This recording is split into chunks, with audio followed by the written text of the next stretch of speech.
Well, hello again, everybody, and welcome to Notes from the Pastor Cave. And it is, for me, recording day. It's actually Friday, and it should have happened on Tuesday. So that'll give you an idea what kind of week I've had. Okay, so we're still going to try to get 2 videos out this week. One today and one for tomorrow.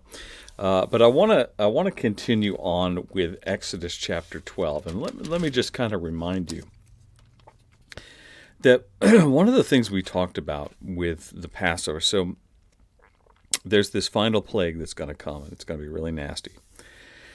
And so God makes provision for the Israelites. Remember that the Israelites are living inside of Egypt. Okay, so they are within the parameters of their enemy.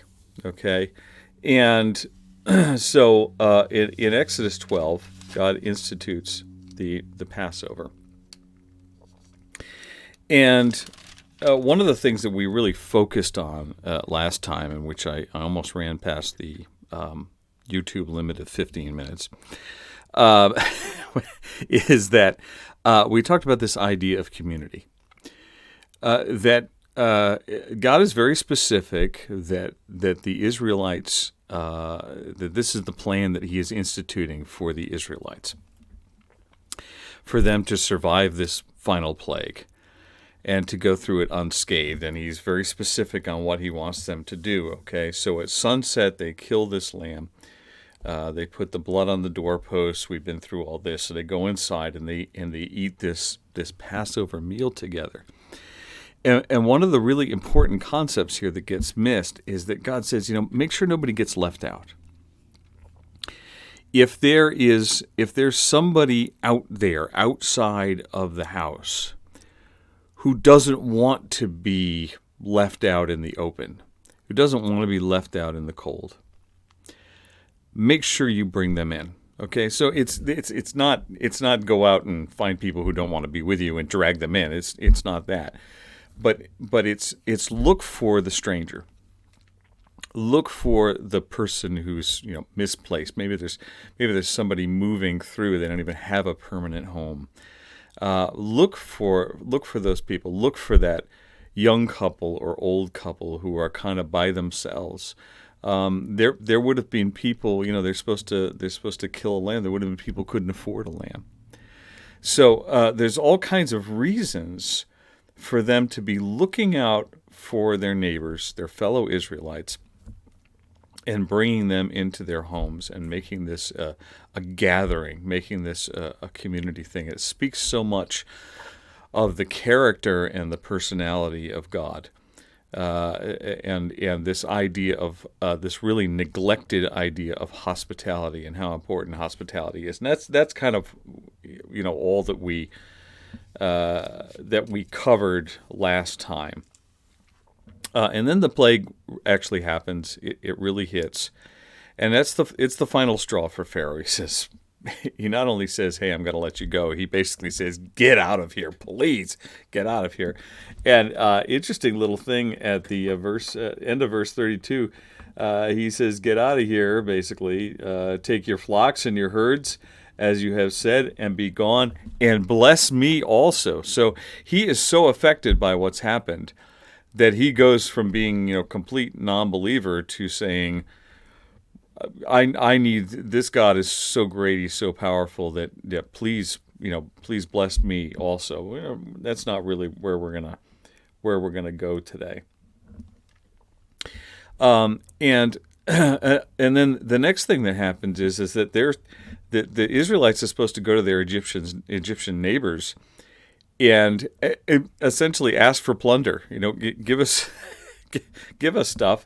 And because the Egyptians are all ready to do that. The Egyptians are like, we want to give these people enough so that they'll get out of our country, so that we never have to see them again. Okay, so they it says in the end of verse 36, thus the Lord had given the people favor in the sight of the Egyptians, so that they let them have what they asked for. Thus they plundered the Egyptians. So they plundered. They didn't steal from them.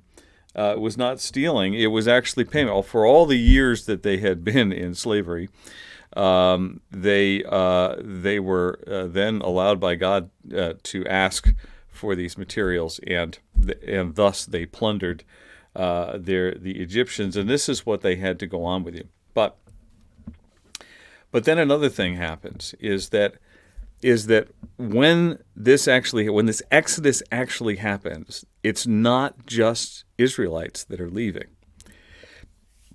And this is a friend of mine who's a rabbi pointed this out recently to me. It's not just the Israelites that are leaving. There are Israelites, and there are those who are of other communities, Egyptians. There are slaves and servants from other places that want to go too. And God makes provision for them to go along. So, yes, the Israelites are God's chosen people. I mean, it's said over and over and over and over again in Scripture. But it doesn't mean that that God does not make provisions for others to be part of what He's doing. He's creating an exodus. He's creating a way of escape for these people, and He's offering that way of escape to anybody who wants to take it. And in this case, what had to happen is that anybody who wanted to go along, who was not Jewish, had to be circumcised like the Jews. So if they would accept circumcision, the males obviously, if they would accept circumcision, then they could go and they could be a part of this. And he actually says in verse 48, near the end of the chapter, he says, "If a stranger shall sojourn with you and would keep the Passover to the Lord, let all his males be circumcised. Then he may come near and keep it." In other words, keep the Passover. "And he shall be as a native of the land." Okay? So this is really important because we have a tendency to kind of draw lines sometimes. And we want to say, okay, this is who's in and this is who's out. Okay? But and it's very clear in the Scriptures that a man must be born again to enter the kingdom of heaven. To be part of the kingdom of heaven, a person has to be born again, has to go through the experience of rejecting self and accepting Christ as the king of their heart. Okay, that's a no-brainer. That's an obvious thing in the Scriptures. My phone's going off again. This just keeps happening, and but at the same time, sometimes we forget that God is also making provision at the same time. So He says, "Look, here is the dividing line. All right, there are those who are going to stay behind in Egypt because they don't want to be part of what I'm doing, and there are those who want to go." Because they do want to be part of what I'm doing, and it's maybe not quite as obvious as you think it is. Because what I'm going to do is I'm going to make a provision for anybody who will accept my exodus. Think about this. To anybody who will accept my exodus, I will make provision for them. Here's my provision for them. They can be a part of the escape. And it doesn't go by ethnicity. It doesn't go by color. I think most of us understand that. All of that by now. It doesn't go by gender. Okay. It certainly doesn't go by denomination. Even though there are a few denominations that think they're the only ones out there, but it doesn't go by any of those things. It goes by those who will accept God's provision get to be part of the Exodus. Okay, and I think sometimes we need to be looking what we end up doing is we end up looking at who doesn't get to be part of the Exodus. Instead of turning the focus of our attention and the focus of our minds towards who does get to be part of the Exodus. And it's as the scriptures say, it's whosoever will. It's whosoever will. Whosoever will follow Christ. And we need to be looking for people who want to be part of what we're doing. Maybe they're confused. Maybe they've gotten some bad information along the way. Maybe they're, they've been told their whole lives the church is bad, or they had a bad experience in a church somewhere, and they kind of apply that to everything. There's all kinds of reasons where we could say, well, they don't really want to be part of us. But I don't think that's what God wants from us. God wanted these people to look around them and say, hey, who wants to come with us?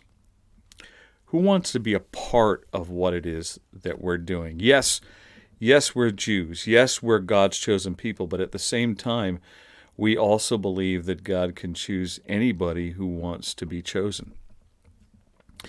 And so when they left Egypt, they didn't just leave.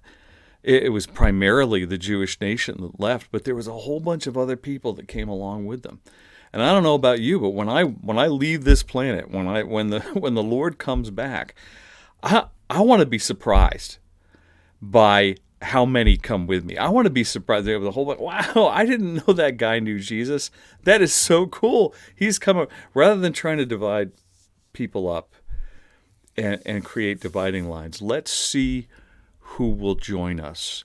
Let's see who will be willing to be part of us, because that's really God's attitude towards people going all the way back to Exodus days, and so it certainly is his attitude today. That's all I have for now. We're going to try to get one more video out this week so that we can be 2 per week. We can keep with the 2 per week thing. Vita brevis, gloria eterna. Life is short, glory is eternal. Goodbye.